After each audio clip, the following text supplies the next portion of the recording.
উদীচীর নেতৃত্ব নির্বাচন হয় একেবারে শাখা থেকে কেন্দ্র পর্যন্ত কাউন্সিল অধিবেশনে। বাইরে থেকে কারো পকেট থেকে তো উদীচীর কমিটি বের হওয়ার কোনো সুযোগ নেই। কাউন্সিল অধিবেশনে মত থাকবে, দ্বিমত থাকবে, থাকতেই পারে, যে যার মত করে বলতে পারে। কিন্তু আমাদের সিস্টেমটা হচ্ছে কেন্দ্রীয় কমিটিতে আমরা প্রায় 1 সপ্তাহ 10 দিন আগে কেন্দ্রীয় কমিটি পূর্ণাঙ্গ সভা হয়েছিল।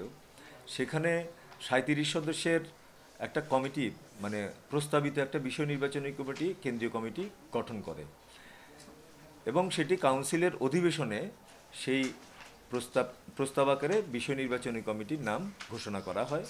কাউন্সিলেও এ ধরনের আরও কিছু প্রস্তাব এসেছিল, কিন্তু তারপরে যাদের নাম প্রস্তাব এসেছিল তারা সেখান থেকে নিজেদের নাম প্রত্যাহার করে নেয় এবং সর্বসম্মতক্রমে সেই বিষয় নির্বাচনী কমিটি গঠিত হয়েছিল কাউন্সিল অধিবেশনেই। তারপরে 7 তারিখে দিবাগত রাতে এখানেই আমরা মানে রাত 9টা থেকে ভোর 7টা 7:30 পর্যন্ত আমরা সারা রাত ধরে বিষয় নির্বাচনী কমিটির সভা করেছি। কারণ বিষয় নির্বাচনী কমিটির কাজই এটা, সংগঠনের কোথায় কে সক্রিয়, কোথায় কে নিষ্ক্রিয়, কোথায় তাকে দায়িত্ব দিতে হবে, সম্পাদক নাকি সহসভাপতি নাকি সাধারণ সম্পাদক, সমস্ত কিছু আলাপ আলোচনা করেই কিন্তু আমরা এই কমিটিটা চূড়ান্ত করি। সেটা তারপরে আরও গণতান্ত্রিকভাবে গ্রহণ করা হয় আমাদের কাউন্সিল অধিবেশনে। সেখানেও সকল কাউন্সিলরের সামনে যখন প্রস্তাবগুলো যায় তখন তারাও তাদের মতামতটা প্রদান করতে পারেন। একটা নামের বিপরীতে, একটা পদের বিপরীতে একাধিক নামও কিন্তু প্রস্তাব হতে পারে। এটাই আমরা দীর্ঘদিন ধরে করে আসছি। পরে যাদের নাম প্রস্তাব করা হয় তারা চাইলে সেখান থেকে তাদের নাম প্রত্যাহারও করতে পারেন, বা তারা বলতে পারেন যে না, আমি চাই, আমি এই পদে নির্বাচিত হতে চাই, সেটাও করতে পারেন এবং করেছেনও কেউ কেউ। যখন নাকি এই সমস্ত প্রক্রিয়াগুলো সম্পন্ন হলো নির্বাচনী অধিবেশনে, এবং অনেকেই কিন্তু নামগুলো প্রত্যাহারও করে নিয়েছিলেন, অনেকে নাম প্রত্যাহার করে নেননি। সুতরাং আমাদের রেওয়াজ হচ্ছে এই যে যে নামগুলো থেকে যাবে বিষয় নির্বাচনী কমিটির প্রস্তাবের বাইরে, সেই নামগুলো সম্পর্কিত মতামতগুলো নিতে হবে। প্রথমে বিষয় নির্বাচনী কমিটির পক্ষ থেকে যে নামগুলো প্রস্তাব হয়েছে সেগুলোর সমর্থন আছে কিনা সবার কাছে জানতে চাওয়া হয়। আমাদের কাউন্সিল অধিবেশনের প্রায় 80% প্রতিনিধি বিষয় নির্বাচনী কমিটির সেই প্রস্তাবকে সম্পূর্ণভাবে সমর্থন দিয়েছেন। তখনই তারা হই হট্টগোলগুলো শুরু করেন। তার কিছু আগে থেকেই হট্টগোলগুলো শুরু করা হয় এবং এই যে বিষয় নির্বাচনী কমিটি যে একটা প্রসিডিওরের মধ্যে যাবে সেটাকে বারবার বাধাগ্রস্ত করা হয়। এবং যে সময়টাতে ভোটাভুটি করা হচ্ছিল সেই সময়ে আমাদের এখানে অনেকেই প্রতিনিধি ছিল, আমরা দেখেছি সেখানে যে তারা বাধা সৃষ্টি করছিল 20-30 জনের একটি গ্রুপ। কিন্তু আমাদের প্রতিনিধিরা কিন্তু যার যার আসনে দাঁড়িয়ে এই সমর্থনটা তারা ঘোষণা করেছিলেন। তখন বিষয় নির্বাচনী কমিটির সভাপতি, তার দায়িত্ব ওইটা যে তিনি হাউজের মতামতের ভিত্তিতে এই কমিটির নামটা সেখানে অনুমোদিত হয়েছে বলে ঘোষণা করেন।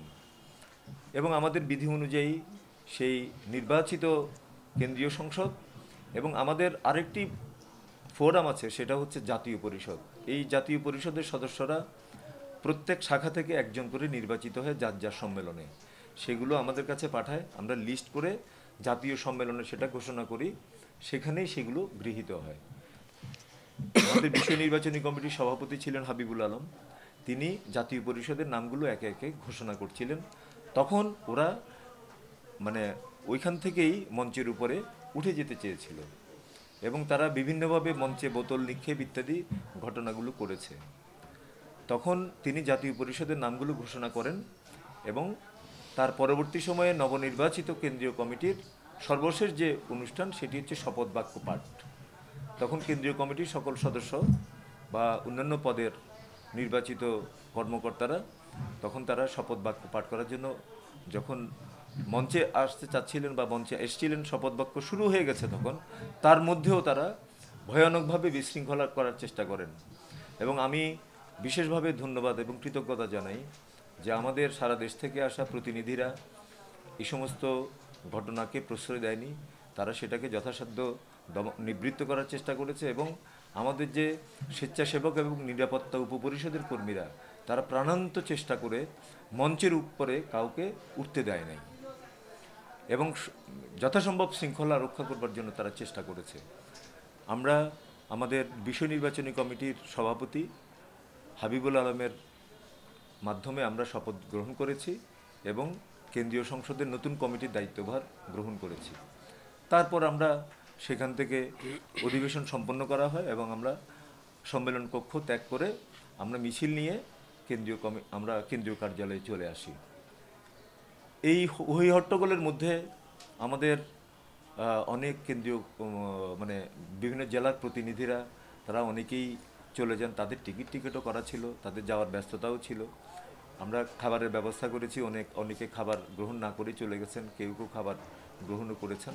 তারপর আমরা এখানে চলে আসি এবং এখানে বসেই আমরা বিভিন্ন পত্রিকার বা গণমাধ্যমের বন্ধুরা আমাদেরকে ফোন করে বলে যে এরকম আরও একটি কমিটি তো প্রস্তাব হয়েছে।